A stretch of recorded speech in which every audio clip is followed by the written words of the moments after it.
ఇప్పుడు రాజ్ గారిని ఇంకా ఫుల్ స్టాప్ పెట్టినట్టేనన్నా ఆ ఇష్యూ ఇంకా ఆవిడ వదిలేసినట్టు ఆవిడ వదిలినా వదలకపోయినా ఆ, ఖచ్చితంగా ఈ కేసు గురించి అయితే కోర్టులోకి వెళ్తుంది. ఉమ్, కోర్టులో తప్పుడు కేసు అని తేలుతుంది. తప్పుడు కేసు పెట్టిన దానికి 211 పెట్టి ఏదైతే ఈ శిక్ష పడుతుందో అది వాళ్ళకి పడుతుంది. ఎవరికి ఎవరైతే తప్పుడు కేసులు పెడుతున్నారో అవును మా పోలే కేసు తీసేసిందని చెప్పి ఊరుకుంటే ఎట్లా? వదలకూడదు. ఇదే పని పెట్టుకుంటారు అందరు కూడాను. అవును తప్పుడు కేసు పెట్టిన వాళ్ళకి శిక్ష పడాలి.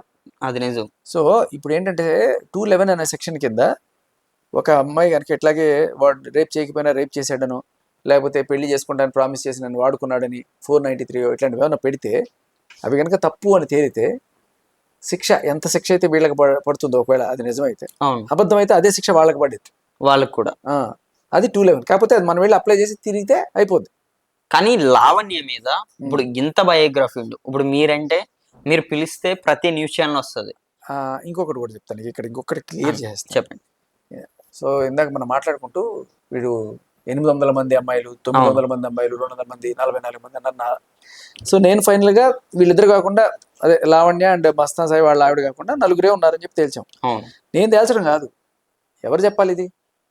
ఈ హార్డ్ డిస్క్ ఎవరి చేతిలో ఉంది? పోలీస్ చేతిలో ఉంది. పోలీసులు చూసి చెప్పాలి. పోలీసులు ఇచ్చిన కస్టడీ రిపోర్ట్, ఓకే, అది కదా సాక్ష్యం. అవును, అది మెయిన్. సో ఎవడు నోటి దొచ్చినాలు రాస్తున్నాడు? పోలీస్ కస్టడీ రిపోర్ట్ లో ఏమన్నా ఉందని చూసారా? చూడలేదు. చూసి చెప్పాలి కదా. చెప్పాలి. కస్టడీ రిపోర్ట్ లో ఏముంది? అయ్యో మొత్తం రాశారు. హార్డ్ డిస్క్ ఓపెన్ చేసిన తర్వాత ఇది ఓపెన్ చేసిన తర్వాత ఇది మొదటి అమ్మాయి, ఓకే, ఇది రెండో అమ్మాయి, 3, 4, 5, 6 అంతే, ఇంకెక్కడా లేవు. సో చాలా క్లియర్ కట్ గా 6 మంది అమ్మాయిలు ఐడెంటిఫై చేశారు. ఇంకా బోల్డ్ వీడియో కాల్స్ అవి ఉన్నాయి. బట్ వాట్ ఎవర్, దాంట్లో గుర్తించిన అమ్మాయిలు 6 మందే.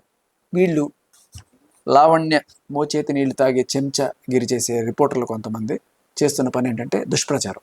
ఓకే, 800 మంది, 900 మంది, 200 నోటికి వచ్చింది రాసేసుకొని ఇవన్నీ చేసేసి ఫైనల్ గా అక్కడ ఒక రిపోర్ట్ పంపించారట.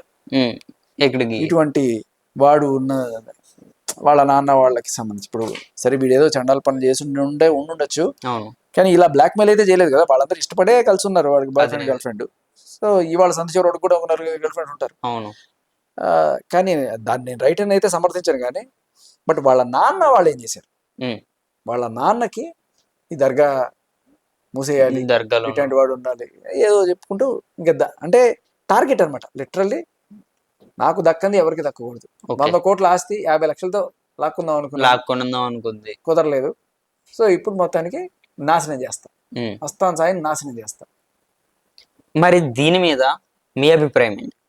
ఇప్పుడు చాలా మంది మీరు గతంలో చూసుకుంటే, ఇప్పుడు ప్రజలందరూ అనుకునేది ఏంటంటే లావణ్య మస్తాన్ సాయి కలిపి రాజ్ గారి మీద కేసు పెట్టారని గతంలో అనుకున్నాం, వాళ్ళిద్దరు కలిపి. అది నేను చాలా దిక్కున తమిళనాల్స్ కూడా చూసి ఈ మాట. అసలు విషయం చెప్తాను, రాజ్ తరుణ్ మీద కేసు ఎందుకు పెట్టారు అసలు అంటే, అప్పటికి ఈ డ్రగ్స్ కేసు అయిన తర్వాత రాజ్ తరుణ్ వదిలేసి వెళ్ళిపోయాడు. అసలు ఈ ఏదైతే అయింది కొంప పోయినా సరే అని చెప్పి వెళ్ళిపోయాడు. ఇప్పుడు ఈవిడ డ్రగ్స్ కేసు నుంచి బయటపడడానికి దిలీప్ శంకర్ని సంప్రదించినప్పుడు మరి ఆయన ఇచ్చిన ఐడియానా లేకపోతే ఎలా చేశారో తెలియదు, నేను డ్రగ్స్ కేసులో ఎందుకు ఇరుక్కున్నానంటే అనేది ఒక ఎఫ్ఐఆర్ ఆధారంతో చూపించడానికి ఒక కంప్లైంట్ పెడుతుంది. అదేంటి, రాజ్ తరుణ్ నేను పెళ్లి చేసుకుందాం అనుకొని నన్ను వాడుకొని ఫైనల్గా నన్ను చేశాడు, చీట్ చేశాడు, అందుకని నేను గట్టిగా నిలదీస్తే నన్ను వదిలించుకోవడానికి డ్రగ్స్ కేసులో నన్ను ఇరికిచ్చాడు, ఇది కథనం. ఓకే, అందుకని కంప్లైంట్ దానికని. ఇప్పుడు మరి మస్తాన్ సాయి దేనికోసం లోపలికి లాగుతుంది? డబ్బు కోసం అనుకుంటే. మస్తాన్ సాయి డబ్బు కోసం, క్లియర్ కట్ గా డబ్బు కోసం. మరి ఎందుకని పాపం ఈ అమ్మాయిల జీవితాలు నాశనం చేస్తున్నారు? అదొక అంటే మస్తాన్ సాయితో ఇంకెవ్వరు అమ్మాయి ఉండకూడదు. మనం ఏదో ఇంటర్వ్యూలో చెప్తుంది, సరే ఉన్నది 4 అయినా 44 అని చెప్పింది, ఇంకా 45 అమ్మాయి వాడి జీవితంలో రాకుండా చేస్తాను.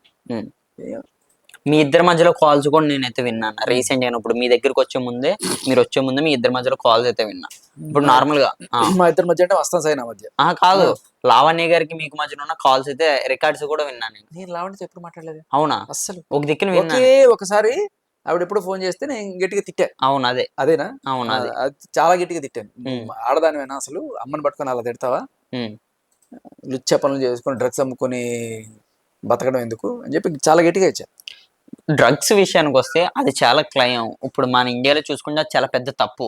కానీ ఇప్పుడు ఈమె పబ్లిక్ గా వస్తుంది, వీడియోస్ బయట పెడుతుంది, కానీ పోలీసులు ఎందుకని ఏం చేస్తలేదు, ప్రభుత్వం ఎందుకని ఆమె మీద చర్యలు తీసుకుంటలేదు? ఈ డౌట్ అందరికీ ఉన్నది, మీరైతే క్లారిటీ అయితే ఇవ్వాలి. ఆ డౌటే కదా, దానికి సాక్ష్యమే కదా. ఉమ్, పోలీస్ స్టేషన్ లోనే కొంత పైరవీలు నడిపిస్తుంది కదా ఈవిడ. ఓకే. అదే కదా డౌట్ అందరికి. ఇన్నాళ్ళు తెలియంది ఇవాళ బయటకు వచ్చింది. కాప్స్ ఉంచుకున్నట్టే నిన్ను కూడా ఉంచుకుంటాను ఎవరినో విలేకరణ అంటుంది. సో మొత్తానికి రిపోర్టర్స్ ఉంచుకోవడం, పోలీసులు ఉంచుకోవడం, తద్వారా తన పని చెలాయించుకుంటుంది. అంత ఉంచుకోవడం. అక్కడ లావణికి మీద ఎవరన్నా సరే వీటి కేసు పెడితే కేసు అవ్వదు, ఆవిడ ఎవరి మీద పెట్టినా కేసు అయిపోద్ది. ఎంత దారుణం అంటే రాజ్ తరుణ్ నన్ను మోసం చేశాడని ఈవిడ వెళ్ళి కేసు పెట్టింది కదా. అవును. మరి తర్వాత రాజ్ తరుణ్కి బెయిల్కి రావడానికి కారణం ఏంటి అంటే ఈవిడ ఇదే టైప్లో కేసు మస్తాన్ సాయి మీద పెట్టింది అనే ఎఫ్ఐఆర్ మనం ఎక్కడో గుంటూరులో పెట్టింది తీసుకొచ్చి చూపిస్తే అయింది. మరి మన పోలీసులకు తెలీదా? సరే తెలియదు అనుకుందాం. అది ఆంధ్ర పోలీసు, ఇక్కడ తెలంగాణ పోలీసు, అక్కడ ఇచ్చిన ఎఫ్ఐఆర్ గురించి వీళ్ళకి తెలిసేంత ఇది ఉండదు కాబట్టి పెట్టేశారే అనుకుందాం ఓ పెద్ద హీరో మీద. కానీ అదే స్టేషన్లో ఉండుంటే కేసు, అది నిజంగా అదే స్టేషన్లో ఉంది కేసు కూడా, ఇదే మస్తాన్ సాయి మీద కేసు, ఎఫ్ఐఆర్ అబ్బా మొన్న బయటకు వచ్చింది. ఇదన్నా చూస్తున్నాం కదా. ఈ ఎఫ్ఐఆర్ ఏదైతే ఉందో ప్రతి కేసు ఇక్కడ ఏమి రాసింది కూడా ఉన్నది, కేసు రాసింది కూడా ఉంది క్లారిటీగా. డేట్ చూడు, డేట్ వచ్చేటప్పటికి ఎక్కడుంది, 29/2023.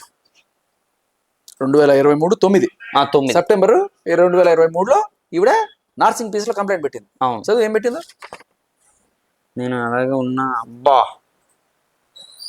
ఇంత దారుణం ఏంటన్న. సో ఏం పెట్టింది దీంట్లో? మస్తాన్ సాయి నేను ప్రేమించుకున్నాం, పెళ్లి చేసుకుందాం అనుకున్నాము, ఇప్పుడు విడిపోయాము.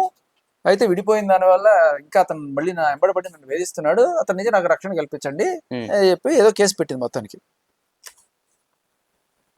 అతను వేరే అమ్మాయితో రిలేషన్ లో ఉన్నాడని నాకు తెలియగా నేను అతనిని దూరం పెట్టాను. ఇది చాలా క్లియర్ గా ఇది చెప్తాను. నేను పరిచయం అయ్యాడు, మేమిద్దరం పెళ్లి చేసుకోవాలని అనుకున్నాం. ఒక అమ్మాయి పెళ్లి చేసుకోవాలని అనుకుంది ఎప్పుడు? 2023 సెప్టెంబర్. ఒక అమ్మాయి పెళ్లి చేసుకుందామని ఎప్పుడు అనుకుంటది? ఆమెకు పెళ్లి కాకపోతేనే కదా. అవును. ఈవిడ బయటకు వచ్చి ఏం చెప్తుంది? రాజ్ తరుణ్ నేను పెళ్లి చేసుకున్నాం, ఇద్దరం ఎన్నో రోజుల నుంచి కలిసి ఉన్నాం కదా, ఎప్పటి నుంచో. అవును. అది 12 ఏళ్ళ రిలేషన్ అంటది. అవును. మరి 2023 నాటికి మస్తాన్ సాయితో కలిసి కొన్నాళ్ళు ట్రావెల్ చేసి పెళ్లి చేసుకుందాం అనుకునే విషయం చెప్తుంది కదా. అవును. ఈ కేసు నార్సింగ్ పిఎస్ లోనే ఉంది కదా. అవును. మరి కరెక్ట్ గా ఇక్కడ నుంచి 7 నెలలు 9 నెలలు వ్యవధిలో అదే స్టేషన్ లో అదే అమ్మాయి వచ్చి నేను రాజ్ తరుణ్ని ప్రేమించాను, పెళ్లి చేసుకుందాం అనుకున్నా అంటే వాళ్ళకి ఇది కనబడలేదా? అబ్బా దీనికైతే క్లాప్స్ అయితే కొట్టాలి మీకు. ఎలా అంటే తెలిసి కళ్ళ ముందు కనబడుతున్నా కూడా ఎక్కడో పట్టాపురం వదిలేండి, మీ స్టేషన్ లో మీ దగ్గర ఉన్నది మీరు ఎందుకు చూసుకోలేదు? ఎందుకు ఒక పెద్ద హీరోని ఇలా ఇరికిచ్చారు? ఇప్పుడు ఈ ఎఫ్ఐఆర్ ఉందన్న, కిందదేంటి? కింద ఇందాక కస్టడీ రిపోర్ట్ చూపించా కదా. కస్టడీ రిపోర్ట్ ఎంతమంది అమ్మాయిలు? 900 మంది 800 మంది అన్నారు కదా, తీరా చూస్తే 6 మంది ఉన్నారు. ఓకే. మీరు ఒక్క మాటలో లాస్ట్ ఫైనల్ క్వశ్చన్, జనాలకి ఏం క్లారిటీ ఇస్తారు? ప్రజలు మీ మాట కోసం చాలా అయితే వెయిట్ చేస్తున్నారని. నేను రాజ్ తరుణ్ కోసమో లేకపోతే ఇంకొకటి కోసం కాదు. చట్టాల్లో కొన్ని మార్పులు మనం చేసుకోకపోతే వీటిని ఒక ఉపాధి హామీ పథకం కింద వాడుకొని కొంతమంది మహిళలు ఆ సెక్షన్స్, రాజ్ తరుణ్ మీద పెట్టిన 493 సెక్షన్ గురించి చెప్తా తమ్ముడు, నువ్వు తెలుసుకోవాల్సిన నువ్వు వయసులో ఉన్నావు కాబట్టి. 493 ఏంటంటే నువ్వు ఒక అమ్మాయి లవ్ చేసుకున్నారు, ఓకే, ఇద్దరు కలిసి కొన్నాళ్ళు లివింగ్ లో ఉన్నారు, కాపురం కూడా చేశారు అనుకుందాం. కాకపోతే ఇప్పుడు రేపు ఏదో ఒక మనస్పర్ధ ఏదో వచ్చి లేకపోతే ఏదో అయింది, గొడవ అయింది, నువ్వు ఆ అమ్మాయిని వదిలేద్దాం అనుకున్నావు. ఓకే, సరే నువ్వు చెడ్డవాడైనా కానీ నువ్వు వేరే మంచి సంబంధం వచ్చిందనో లేకపోతే వదిలేసి వెళ్ళిపోదాం అనుకో. ఇప్పుడు ఆ అమ్మాయి లబోదిబొమ్మని వెళ్ళి పోలీస్ స్టేషన్లో కేసు పెట్టింది అంటే వీడు నన్ను వాడుకుని నన్ను మోసం చేశాడు అంటే నీకు 10 ఏళ్ళు జైలు శిక్షట. అబ్బా. ఓకే, జస్ట్ నువ్వు బ్రేకప్ చెప్తే, అదే మరి అమ్మాయి మరి నన్ను వదిలేసి వెళ్ళిపోతే? Very good. అమ్మాయి నిన్ను వదిలేసి వెళ్ళిపోతే నీ గుండె పగిలిపోయి నువ్వు ఆత్మహత్య చేసుకోవచ్చు, లేకపోతే తాగేసి రోడ్లో ఎక్కడన్నా పడిపోవచ్చు. ఈ ఆప్షన్స్ ఉన్నాయి తప్ప కేసు పెట్టడానికి సెక్షన్ లేదు.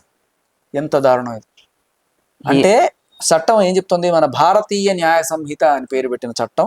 దీంట్లో భారతీయత ఏంటి?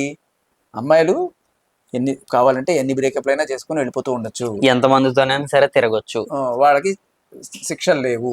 ఓకే. అబ్బాయిలు కనుక ఇలా ఒక్క అమ్మాయినైనా సరే చేస్తే వాడికి 10 ఏళ్ళు జైలు శిక్ష. అమ్మాయి కావాలంటే వదిలేసి వెళ్ళిపోవచ్చు, అమ్మాయిని ఏమన్నా. అంటే దీనికి ఏంటి? లిటరల్లీ లైసెన్స్ ఇచ్చినట్టు. అమ్మాయిలు మీ ఇష్టం చెలరేగిపోండి, మీకు నచ్చినట్టు మీరు తిరగండి, ఎప్పటి కావాలంటే వాడిని బ్రేకప్ చేసుకోండి, వెళ్ళిపోండి, మీకు ఏ రకమైన ఇది లేదు, మిమ్మల్ని అడిగేది ఎవడు అంటే విచ్చలవిడితనాన్ని మనం ప్రోద్బలం చేస్తున్నట్టే కదా. అవును. అబ్బాయికి మాత్రమే నీతే, అమ్మాయికి నీతి వద్దా? అదే ఎంత దారుణంగా ఇది. సో ఇప్పుడు ఇది అడ్డం పెట్టుకొని ఇదే సెక్షన్ రాజ్ తరుణ్ మీద పెట్టిన సెక్షన్ 493 గుర్తుపెట్టుకోండి. ఇదే సెక్షన్. ఇంకొకటి ఏంటంటే నిజంగానే ఒక అబ్బాయి ఏదో రిలేషన్లో ఉండి అవును. కాపురం చేసుకున్న తర్వాత పెళ్లి కాలేదు, చేసుకున్నారు. ఆ అమ్మాయి వెళ్ళిపోయి వీడు నన్ను రేప్ చేసిన కేసు పెట్టచ్చు. అమ్మాయి అప్పుడు కూడా అదేంటి సార్ అమ్మాయి ఇష్టపూర్వకంగానే ఉంది అంటే, అదే అమ్మాయి ఇప్పుడు చెప్పట్లేదు కదా. ఆ అమ్మాయి ఎప్పుడైనా సరే నువ్వు కలిసి కాపురం చేసినా ఏదో ఒక టైంలో నాకు వీడు నచ్చలేదు కాబట్టి బలవంతం కాపురం చేశానని చెప్పచ్చు. ఇప్పుడు జానీ మాస్టర్ కేసు తీసుకో, అవును. వాళ్ళు 4 ఏళ్ళు 5 ఏళ్ళు కలిసి ఉన్నారు. అవును. సడన్ గా ఒక రోజున కాపురం ఆమె నచ్చలేదు, ముందుకు వచ్చి రేప్. స్టాప్ పెట్టింది. అప్పటి నుంచి ఇప్పుడు దాకా రేపే చేస్తున్నారు అని చెప్పి కేసు పెడతారు. అవును. మరి అప్పుడే మరి వదిలేసి మరి ముందే రావచ్చు కదా బయటికి. ఏదైనా అంటే చట్టంలో ఉన్న వాటిని వాడుకుంటూ మగాళ్ళ జీవితాల్ని నాశనం చేస్తున్న వీళ్ళు అంటే నిజానికి అలా జరగకూడదు. అలా జరగడానికి కారణం ఏంటి? చట్టంలో ఉన్న కొన్ని లొసుగులు, లేకపోతే మన రాజ్యాంగం, లేకపోతే మన చట్టాలు మహిళల కోసం అంటే పాపం అమాయకులు అని చెప్పి తీసుకొచ్చిన చట్టాలని ఇలాంటి వాళ్ళు యూజ్ చేస్తున్నారు. కాబట్టి వీటి కోసం ఎగ్నెస్ట్ గానే మన ఈ పోరాటం జారీ రహేగా. తబ్ తక్ మనం ఈ సెక్షన్లు మార్చుకొని పోలీస్ వ్యవస్థ కూడా మగవాళ్ళు వెళ్ళి కంప్లైంట్ ఇచ్చినప్పుడు తీసుకొని ఇది న్యాయం చేసేట్టు తయారవ్వాలని కోరుకుందాం. దీని మీద మరో మాట, ఇప్పుడు మీరన్న వేలోనే ఇప్పుడు బయట చూసుకుంటే ఇదైతే చాలా ఎక్కువ అయితే జరుగుతుంది. ఒక అమ్మాయి 10 మందిని మెయింటైన్ చేస్తుంది. అదే అమ్మాయి 10 మంది మీద కేసు పెట్టినా సరే అందులో ఓకే 10 మంది మధ్యలో పెట్టుకోవచ్చు. అదే మరి ఒక అబ్బాయి ఒక అమ్మాయి మీద మరి కేసు పెట్టొచ్చు అంటే ఎలా? నో సొల్యూషన్ లేదు, అటు పోవాల్సిందే అంతే. మరి దీనికి అయితే నా డబ్బులు తీసేసుకుని నన్ను పెళ్లి చేసుకుంటానని చెప్పి నాతో చాలా తిరిగాను, నన్ను అక్కడెక్కడ ఖర్చు పెట్టించింది అని చెప్పి ఏదో 420 అలాంటిది చిన్న చిన్న సెక్షన్లు పెట్టించి చేయొచ్చు తప్ప అది కూడా అమ్మాయి మీద ఈజీగా బెటర్ కేసు. అవును. సో పక్కగా సాక్ష్యాలు ఉన్నా కూడా అంతా నువ్వు పెట్టిన తర్వాత ఆ అమ్మాయి వీడు నన్ను రేప్ చేశాడు సార్, అది సార్ ఇది సార్ అని చెప్పి మీరు చేసుకుని నిన్ను బెదిరించే అవకాశాలు కూడా ఉంటాయి. నన్నే మళ్ళీ లోపలికి దోసేస్తారు. అలాగే జరుగుతున్నాయి. సో అంటే చాలా దరిద్రంగా ఉంది ప్రస్తుతం ఉన్న వ్యవస్థ. మగాళ్ళకి మనం బేసికల్లీ కష్టపడి ఉద్యోగాలు చేసి గవర్నమెంట్కి ట్యాక్సులు కట్టాలి. అవును. రోడ్లు, కూలి పనులు, లేకపోతే ఇన్ఫ్రాస్ట్రక్చర్లు ఒక 80% మంది మగవాళ్లే చేస్తున్నారు. అబ్బా, ఇప్పుడు సిటీల్లో ఏదో మనకి కాస్త ఒక 30% అలా కనబడుతున్నారు, కానీ మొత్తం మగవాళ్ళ మోస్తున్నారు. అటువంటి ఇంత ట్యాక్స్ కడుతున్న మగవాళ్ళని ఇంత నీచంగా సెకండరీ సిటిజన్స్ లాగా నువ్వు మెజార్టీ, నువ్వు ఎక్కువ డబ్బులు ఇస్తున్నావు గవర్నమెంట్కి, ఇవన్నీ చేస్తున్నావు, అయినా కూడా నీకు ఎటువంటి హక్కులు లేవు. ఓకే, అది నువ్వు సపోజ్ నువ్వు రేపు ఫ్యూచర్లో ఒక పెద్ద కంపెనీ పెట్టావు అనుకుందాం అన్న, నీ కంపెనీలో ఎవరన్నా అమ్మాయిని హైర్ చేసుకుందావు, అబ్బాయిలతో పాటు అమ్మాయిని కూడా చేసుకున్నావు అనుకుందాం. ఆ అమ్మాయి రేపు నాకు ప్రమోషన్ ఇవ్వండి సార్ అని చెప్పి అడిగింది, నువ్వు ఇవ్వలేదు అనుకో, నీ మీద కోపం వచ్చి వెళ్ళి వీడు నన్ను వాడుకొని నన్ను ప్రమోషన్ ఇస్తా అని చెప్పి నన్ను వాడుకున్నాడు, ఇవ్వలేదు. సో నేను పోవడం అంటే ఏదో కొంచెం ఏదన్నా చదువుగా ఉన్న ఫోటోలు ఎవరో 3 తీసేసుకొని చెప్తే పోవడాలు ఏముండవు, అక్కడ ప్రూఫ్ ఏముండదు, ప్రూవ్ అయ్యేది ఏమి ఉండదు. ఓకే, కోర్టులోకి వెళ్తే నిలబడేది కూడా ఏముండదు, కానీ వెళ్తే కేసు తీసేసుకుంటారు. అవును, తర్వాత నీ ఎఫ్ఐఆర్ పెట్టడం, నీ జీవితాన్ని సంకనాగించడం, ఇదంతా కూడా జరుగుతూ ఉంటుంది. ఇది నువ్వు వెళ్ళి ఈ అమ్మాయి సార్ నన్ను బెదిరిస్తోంది, ప్రమోషన్ ఇవ్వకపోతే నా మీద కేసు పెడతాను, ఇది చేస్తాను చెప్పి నువ్వు వెళ్ళి కంప్లైంట్ తీసుకో అన్న. అది రియల్గా ఉన్నదన్న ఇప్పుడు కూడా? అది నా డౌట్. ఏది? ఇప్పుడు మనం ఏదైతే మాట్లాడుతున్నామో అది ఇప్పుడు కూడా సపోజ్ నేనే ఇప్పుడు మీ ముందున్నా, రేపొద్దున నేను ఏదైనా ఒక అమ్మాయితో తిరిగినా, సపోజ్ నేనేనా అదే అమ్మాయి మీద నేను వెళ్ళి కేసు పెడితే తీసుకుంటారా తీసుకోరా? ఒకసారి సరే నిజంగా అయితే వెళ్ళి ట్రై చేయి, ఒకసారి తీసుకోరంటారు. అంత ఈజీ కాదు, 100 ప్రూఫ్లు చూపించు అమ్మాయి మీద కేసు కదా, లీగల్ ఒపీనియన్ చెప్పి చూస్తారు. కానీ మరి మహిళా సంఘాలందరూ ఒక మంచి వాళ్ళకి ఇప్పుడు దీని వల్ల రానున్న పిల్లలు ఇప్పుడు జనరేషన్ ఏదైతే ఉన్నదో, మీరు ఇది నన్ను కూడా కాదు అన్న, వీలైతే మీ ఛానల్లో ఒక సిఏ గారు లేకపోతే ఏసీపీ గారు లాంటి వ్యక్తిని ఒకరిని కూర్చోబెట్టి, సరే ఏంటి పరిస్థితి, ఇలా జరిగితే కేసు తీసుకుంటారా మీరు, ఎలా ఉంటుంది సిస్టమ్ అని చేస్తే ప్రజల్లో ఒక అవగాహన వస్తుంది. అబ్బా, నేను చెప్తే ఏముంది వీడేదో ఫ్రస్ట్రేషన్లో చెప్తున్నాడు అనుకుంటారు, కానీ మీరు ఇలా చెప్పడం వల్ల జనాలు అవగాహన. ఎందుకంటే కొంతమంది మహిళా కార్యకర్తలు వీళ్ళు ఏమంటారంటే మహిళా సంఘాల వాళ్ళు అలా ఏముంటుంది, ఇద్దరికి సమానమే కదా, అది ఇది అంటారు. సమాన కానీ హక్కులు. Ground reality is different. అబ్బా. నువ్వు ఒక్క వీలైతే తెలిసిన పోలీస్ ఆఫీసర్ని ఎవరైనా పట్టుకొని సార్ ఒక ఇంటర్వ్యూ తీసుకుంటారని చెప్పి ఆయనతో మాట్లాడు, నిజం అర్థమవుతుంది నీకు. అబ్బా. చూస్తున్నాం కదా, మగాడు ఎంత కరెక్ట్గా ఉన్నా సరే జీవితం ఆడు చిన్న తప్పు చేసినా సరే పోద్దన్న. ఒకప్పుడు సామెత దానికి ఉల్టా, ఆకెళ్ళి ముళ్ళ మీద పడ్డా ముళ్ళి ఆకు మీద పడ్డా, బొక్క పడేది ఆకు, ఇప్పుడు ముళ్ళుకే బొక్క. ముళ్ళు ఇరిగిపోతుంది అనుకోవచ్చు. ఓకే, థ్యాంక్ యూ అన్న.